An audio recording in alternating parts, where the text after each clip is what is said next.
घर वालों ने घर छोड़ने पे मजबूर किया। घर वालों ने घर छोड़ने पे मजबूर किया और जहां घर वालों को लगे कि ये आदमी नहीं चाहिए और आदमी को भी लगे कि यहाँ हमको पराया समझते हैं, तो अक्लमंद आदमी का काम है कि वो घर छोड़ के निकल जाए। कांग्रेस छोड़ने के 3 दिनों बाद गुलाम नबी आजाद कैमरे के सामने आए और इस्तीफे पर प्रतिक्रिया दी और प्रधानमंत्री मोदी के साथ जोड़ने वालों पर जमकर प्रहार किया। संसद में प्रधानमंत्री को गले लगाने को लेकर राहुल गांधी को घेर लिया। नरेंद्र मोदी या बीजेपी से वो मिले हैं जो नरेंद्र मोदी का सपना पूरा किए। मैं नहीं हूँ। पूरे हाउस में, लोकसभा में, पूरी दुनिया के सामने स्पीच करने के बाद उनसे गले मिलते हैं और कहते हैं हमें कुछ नहीं है तुम्हारे मुतालिक, हमारा दिल साफ है। वो मिले हैं कि मैं मिला हूँ। गुलाम नबी आजाद ने जब कांग्रेस छोड़ी तो जयराम रमेश ने उनके डीएनए पर सवाल उठाते हुए ट्वीट किया था। अब गुलाम नबी आजाद ने जबरदस्त पलटवार किया और जो ये डीएनए करता है वो खुद कांग्रेस पार्टी के मेंबर तक भी नहीं, वो न ब्लॉक में रहे डिस्ट्रिक्ट। ये स्टोरी प्लांट करने के लिए ही वो यहाँ तक पहुँचे हैं। मिनिस्टर भी पहुँचे, राज्यसभा में पहुँचे। उनका पार्टी का डीएनए क्या है किसी को मालूम नहीं। वो कहाँ के हैं, किस पार्टी के हैं। वो तो फ्रीलांसर थे कुछ साल पहले। 96-97 गवर्नमेंट में वो किस गवर्नमेंट के लिए काम कर रहे थे एज मुलाजम। हमारी गवर्नमेंट नहीं थी, किसकी मुलाजम थे वो। तो उनका डीएनए चेक करें कि किस किस पार्टी में उनका डीएनए रहा। जो हाउस में बैठकर बीजेपी को स्लिपें भेजता था और एज लीडर अपोजिशन में पहली स्लिप से देखता था, उनकी स्लिपें उसको आती थी, इनकी स्लिपें उसको जाती थी। दिन में तकरीबन 100 स्लिपों का उनके बीच में एक्सचेंज होता था। वो हमारा डीएनए चेंज कर। गुलाम नबी आजाद जब राज्यसभा से रिटायर हुए थे तो पीएम मोदी एक घटना का जिक्र करते हुए भावुक हो गए थे। गुलाम नबी आजाद के इस्तीफे पर कांग्रेस ने प्रधानमंत्री के भावुक होने को लेकर भी सवाल उठाए थे। अब उस हमले का जवाब भी सुन लीजिए। तो ना वो मेरे लिए रोए ना मैं उनके लिए रोया। हम दोनों उस गुजरात की जो हमारी भाई बहनें मारे गए थे उस दुखद घटना को याद कर रहे थे। तो इतने जाहिल हैं हमारे लोग जो ये चीज को हमारी कांग्रेस पार्टी उसी दिन से फैला रहे हैं। लेकिन जो गले मिला उसके बारे में एक लफ्ज नहीं करें। उस दिन की सभी लीडरों का, शरद पवार से लेकर टीएमसी से लेकर सीपीआई सीपीएम से लेकर रीजनल पार्टीज के लीडरों के सुनिए, उनके कंटेंट्स भी सुनिए। उन्होंने रियल सेंस में उन्होंने तो उस पर रोया। इन लोगों ने क्या कहा है वो भी पढ़िए। गुलाम नबी आजाद कांग्रेस को घेरते गए।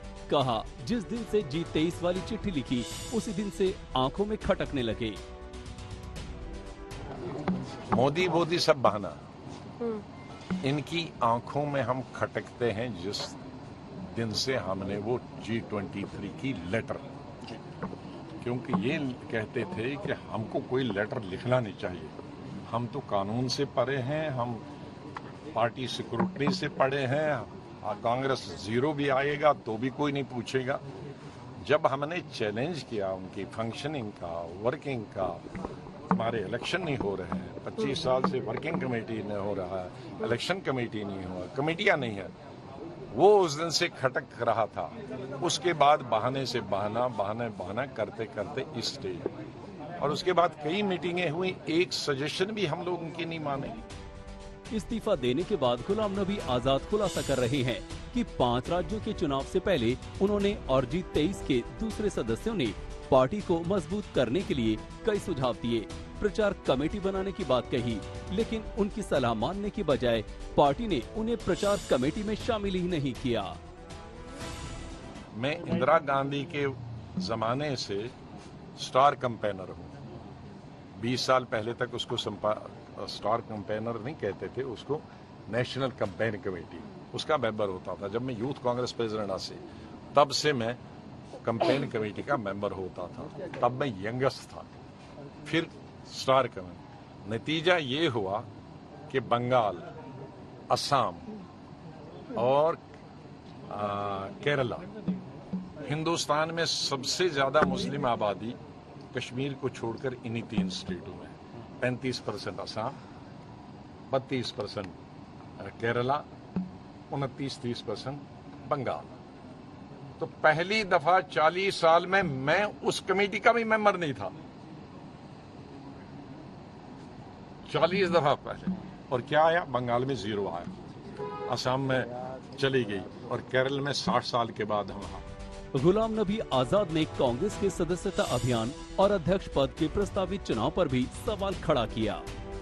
ये क्या बनाया है? हमारे खाना पूरी करने के लिए ब्लॉक में बैठे, वोटर लिस्ट ली और नाम डाल दिए 500 लोगों के, और 500 लोगों के पैसे भर दिए, तो हो गया मेंबरशिप। वो नकली मेंबरशिप है, उसमें एक हिंदुस्तानी जुड़ा नहीं है। उस नकली मेंबरशिप पे आप फिर नकली कागज की बिल्डिंग बनाओगे, इतनी छत, ब्लॉक से लेकर नेशनल लेवल तक, तो कागज की बिल्डिंग या तो आग से जल जाएगा या हवा से जल जाएगा। उसमें सीमेंट नहीं है कहीं, उसमें है ईंट नहीं है, दीवार नहीं है, तो ऐसे इलेक्शन से करने का क्या फायदा? कांग्रेस से लगातार हो रहे पलायन पर गुलाम नबी आजाद ने राहुल गांधी की टीम के सदस्य रहे नेताओं की सूची गिनवा दी। तो सबसे ज्यादा तो भागे हैं वो राहुल टीम भागी है। हम तो राहुल टीम नहीं थे, तो हम तो इंदिरा गांधी, संजय गांधी, राजीव गांधी टीम थे। हम तो अब अपनी पार्टी बनाई, हम भागे नहीं। टीम तो सबसे राहुल गांधी टीम भागी है। तो कांग्रेस छोड़ने के बाद अब क्या है गुलाम नबी आजाद का प्लान? हमने कांग्रेस पार्टी छोड़ी, लेकिन आइडियोलॉजी तो नहीं छोड़ी। मैं तो कॉलेज और स्टूडेंट लाइफ में नेहरू, गांधी और कांग्रेस पार्टी को पढ़ चुका हूँ। आइडियोलॉजी हमारी स्कूल से वो है। पार्टी एक होती है और आइडियोलॉजी अलग है। आइडियोलॉजी हमारी चेंज हुई, नाम मैं बदल सकता हूँ लेकिन खून तो नहीं बदल सकता हूँ, इंसान तो शक्ल तो नहीं बदल सकता, दिमाग तो नहीं बदल सकता। तो आइडियोलॉजी अपनी है, जो हमारी आइडियोलॉजी की मानने के लिए है, लेकिन उनको लगता है कि कांग्रेस में कुछ होने वाला है। हर दिन नीचे नीचे नीचे सिंक होते जा रहे हैं। मतलब ये कि कांग्रेस छोड़ने के बाद भी गुलाम नबी आजाद कांग्रेस वाली विचारधारा नहीं छोड़ेंगे, अपनी पार्टी बनाएंगे, बीजेपी में नहीं जाएंगे। लेकिन बीजेपी के साथ गठबंधन का तय नहीं। जवाब आने वाला वक्त देगा। आज तक ब्यूरो।